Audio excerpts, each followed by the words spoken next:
Good evening, friends. This is your host to welcome you through the creaking door into the inner sanctum. Come in. We had a surprise visitation here a scream or two ago. A sightseeing delegation simply crazy to take it all in. One onlooker's mouth was so agape you'd think his face was split from ear to ear. Confidentially, chum, it was. The head of the delegation was terribly proud of his honorary title. Poor chap, it was the only head he had. Yes. Things went along cozily until some wag suggested holding hands. We brought out a trunk full of hands we keep for just such occasions.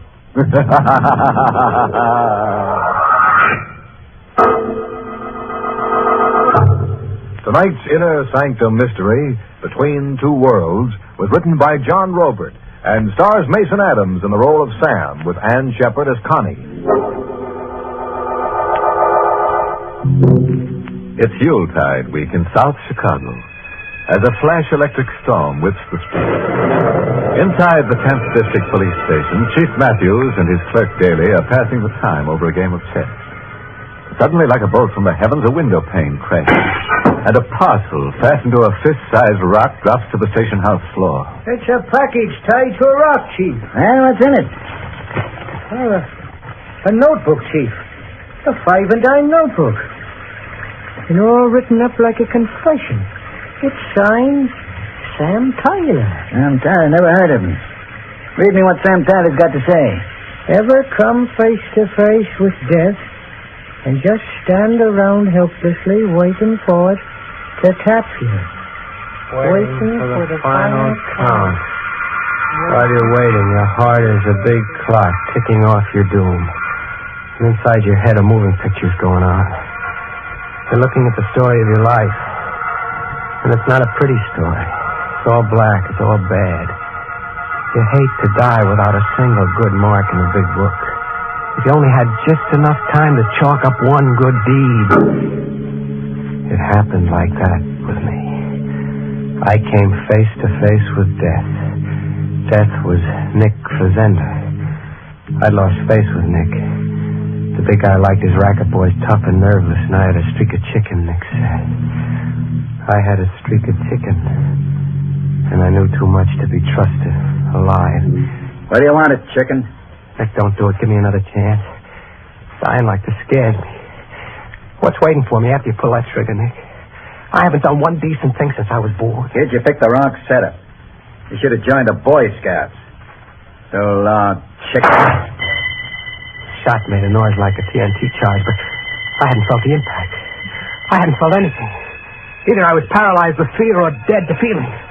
Or Nick had missed. I watched Nick stare unbelievingly and aim again. An easy bullseye at 5 yards with Nick a crack shot, but still no impact. I was still standing up. Kid, hold on. You're dead. No, Nick.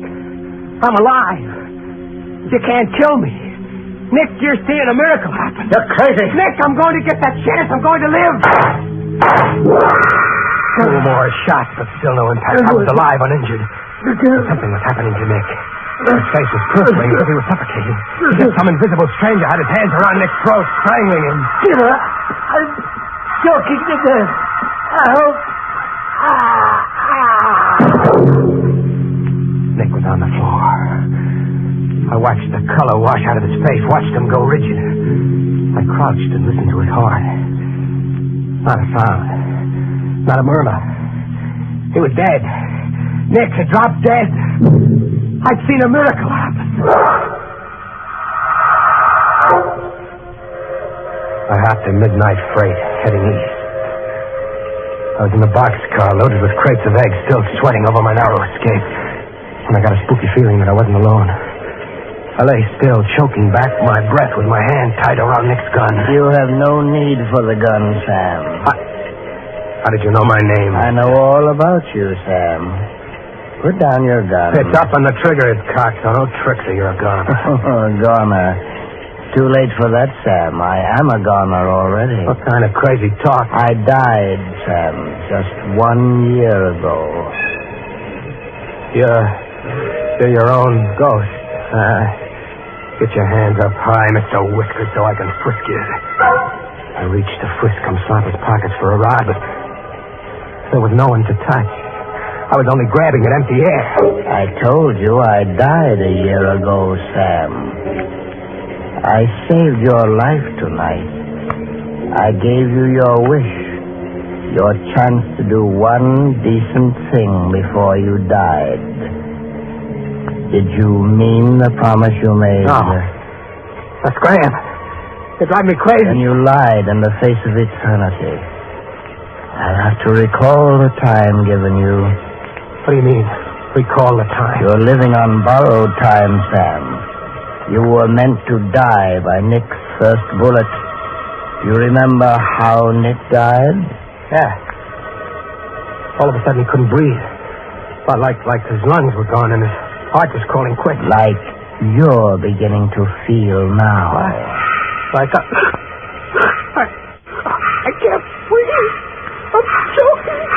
My lungs are exploding.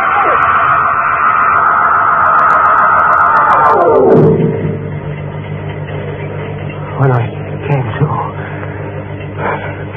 Mr. Whiskers was smiling over You me. did mean your promise to tomorrow, didn't you, Sam?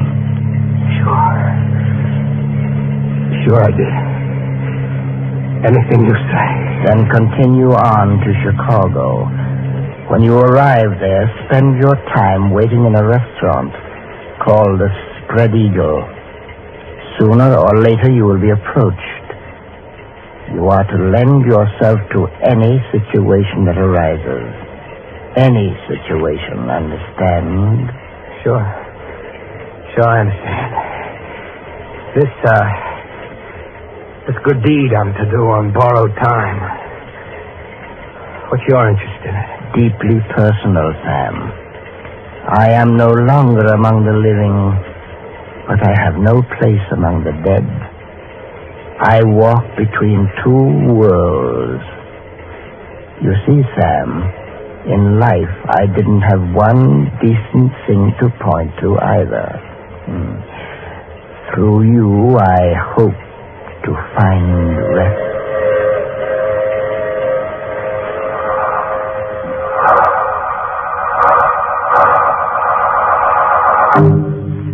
In Chicago, I tried to get Mr. Whiskers out of my mind. I'd had a bad dream. It had to be a bad dream. I went to the Spread Eagle, afraid not to. I just sat like a frozen mummy, ordering ham sandwiches I couldn't eat and coffee I couldn't swallow, and listening to downbeat piano music. Mind if I join you? Pull up a chair. I'm Tresca, Sam. You know my name, huh? I know your name and all about you. Where you come from, your record, and why you're on the lam. You know all about me, too, huh? I've watched you. I had a confidential operative check into your pedigree. What for? Well, frankly, because I need just such a person as you. For a certain venture I'm involved in. What do you mean, just such a person as me? I wanted a man who's at home in, shall we say, unconventional activity.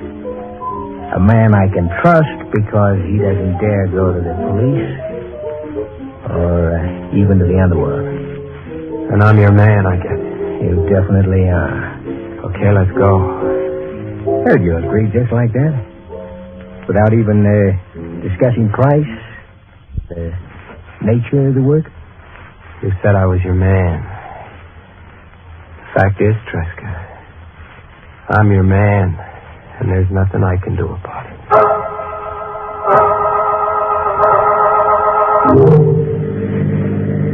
This is our destination, Sam. Here? In the middle of nowhere? Up that footpath over there, say 1/8 of a mile, you'll find a private lake. I own it. All right for you. Yeah, thank you.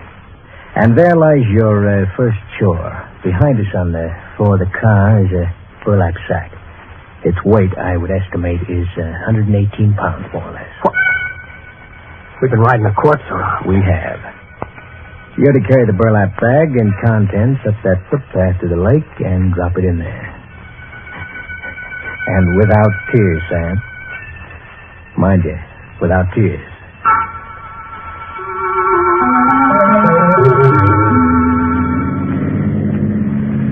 From this point on, as the saying goes, we're in business, Sam. What's the next event? Wedded bliss. For you. I'm to get married? You are. Tomorrow evening, you'll call on your radiant bride-to-be at this address. 15 Cantilever Walk. Yeah. And try to look more cheerful, Sam. Love comes but once into every man's life.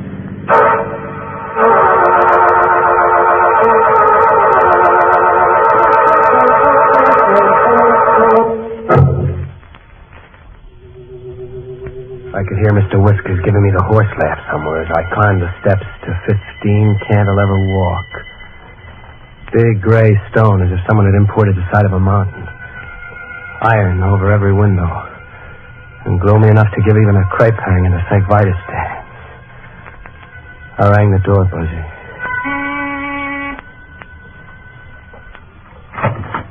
Hi, Sam. Do I kill the bride before or after the ceremony? Make yourself at home, Sam. Wander about. I'll see what's keeping your blushing bride. I wandered about with my eyes popping over the expensive layout. Whatever Tresca's game was, it wasn't penny ante. The joint screen, big stakes, right down to the needlepoint footstool. Where did Mr. Whiskers figure in it? A minute later in the library, I began to catch on a little. Mr. Whiskers was right in the game. There, sitting over the fireplace in a big gold frame, was Mr. Whiskers. You like the portrait, Sam? Yeah, it's quite a painting. Who is Mr. Whiskers? Mr. Whiskers. That's a trifle irreverent, but an apt nickname. He was my brother Stephen. What? He's dead? You sound as if you were ready to dispute it. I just asked, is he dead? Very much so. Dead and buried. Your manner is a little odd, Sam. I'm sorry. I'm Reggie. Getting married is an idea I've got to get used to. Well, then meet your bride. That's one way of bringing the idea to roost. Constance. Sam, this is my niece, Constance. Constance, this is your fiancé, Sam Tyler. Hello, Sam. Hello. Well, I'll leave you to get acquainted. You want to exchange premarital views on love and homemaking. There wasn't a blush in my blushing bride. Her cheeks were chalk white. Her face had the look of death, like some creeping sickness had already crawled 2 strikes on her. Sat down at the piano. I stood watching. Looks like you're stuck with me, kid. If Tresca has his way. Tresca will have his way. What's your angle, kid? Why is the niece of $1 million layout ready, willing, and able to marry a deadbeat ex-con and mug? I'm obliged to marry. What do you mean, obliged to marry? The terms of my father's will. I inherit his estate at midnight tomorrow. Only if I married. It's beginning to make some sense. Mr. Whiskers up there was your father? Yes? Well, why pick me? A mug your uncle brought home. Why not scout your own dearly intended?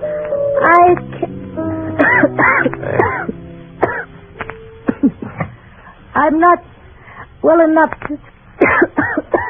Hey, you sound as if you're not even well enough to live. No, Sam. I'm not well enough to live much longer. We were married, with Tresca and the scrub woman standing as witnesses.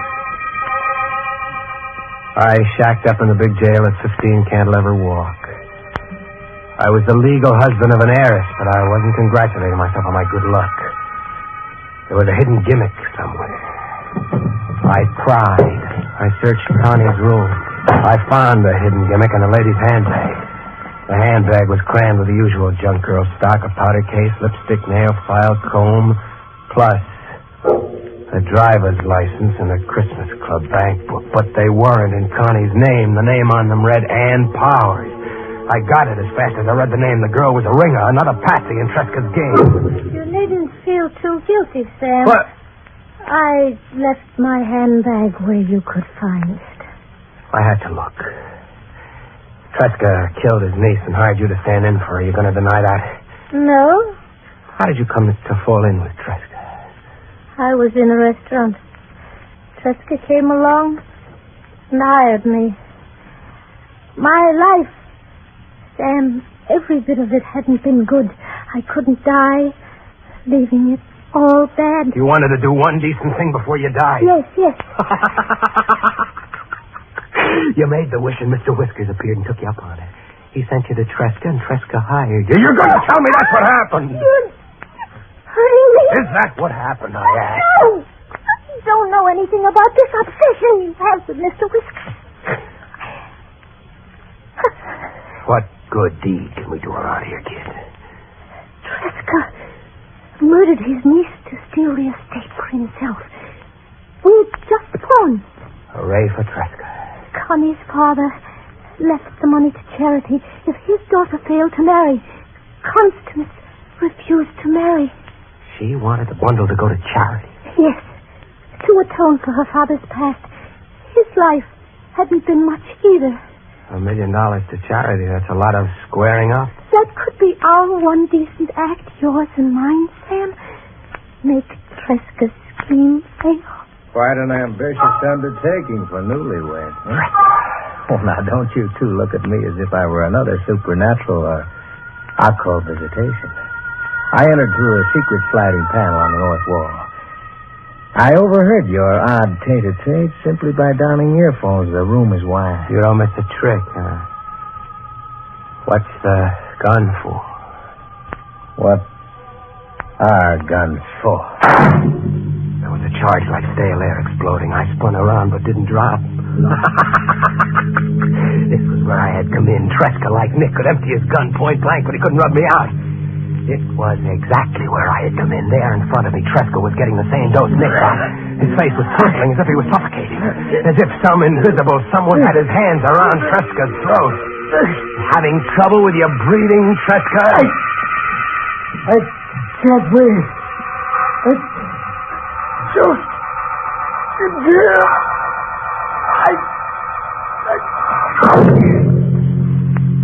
He was on the floor, rigid, out for keeps like I'd seen Nick was. Is he dead? Deader than a doornail.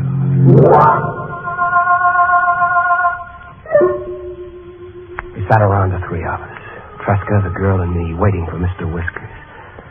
We sat all day and all night and through half the next day, but Mr. Whiskers didn't show. Mr. Whiskers didn't show, as if he never was. Sam. What? He exists only in your mind. You're waiting for a man who died a year ago. How do you explain that to yourself? I don't explain it. Maybe Mr. Whiskers doesn't have to come anymore. His job is done. One last thing, and our job is done. What? One last thing, Sam? The cops. We tell them what gives and hand $1 million over to charity. That's the one decent act, the purpose that brought us here. It's the purpose that brought you here. I just hired out to Tresca for pay. What about that wish you made on the docks, kid? It was different on the docks. I was sick and broken, hopeless. I'm not broke or hopeless anymore. I can buy a cure. I can take a trip, spend money, all kinds of money, have a good time I never knew. I can laugh. You're saying we shut up and keep the estate between us? Why not? In a way, we earned it. No good, kid. I've got a promise I've got to keep. A promise you made to a ghost. My promise to tomorrow. But if you can't keep that promise because I won't let you. What if I won't let you cheat me out of my one chance to live? How? Like this? She backed away from the piano with Tresca's gun in her hand. The gun is no good. I don't kill, kid. You saw how I don't kill. That was before, Sam. You do kill now. Don't kill now.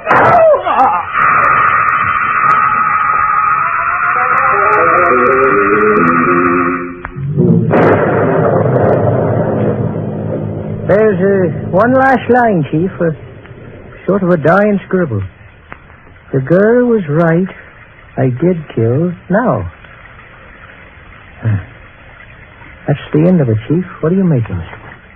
Suppose we let the answer write itself at 15 Cantilever Walk.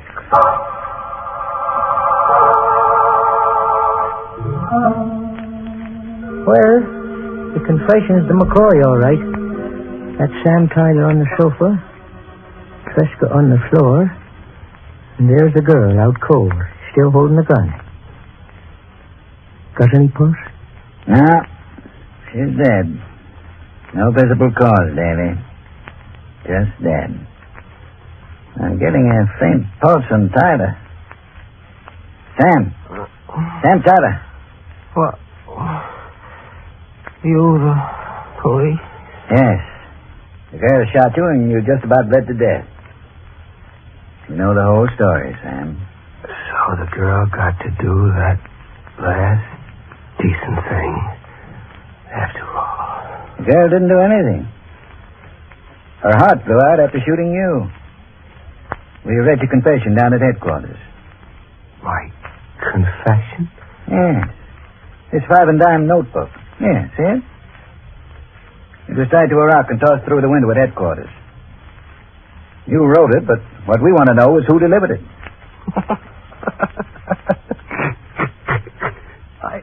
I didn't write that confession, mister. I didn't write it or deliver it. You didn't write? And it was the girl.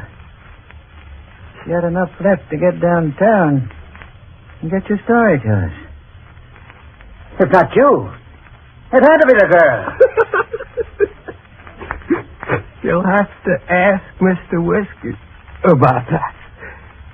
If you hurry, you might catch him somewhere between two worlds.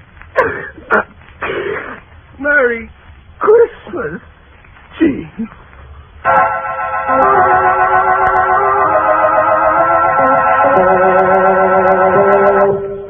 An irate taxpayer just told me the state of Illinois intends to mail a bill to Mr. Whiskers for that broken police station window. They're busy digging up a dead postman so he can speed delivery of the bill out of this world. Sad about Tresca. A perfect plot gone to pot because his brother, although kaput, wouldn't stay put.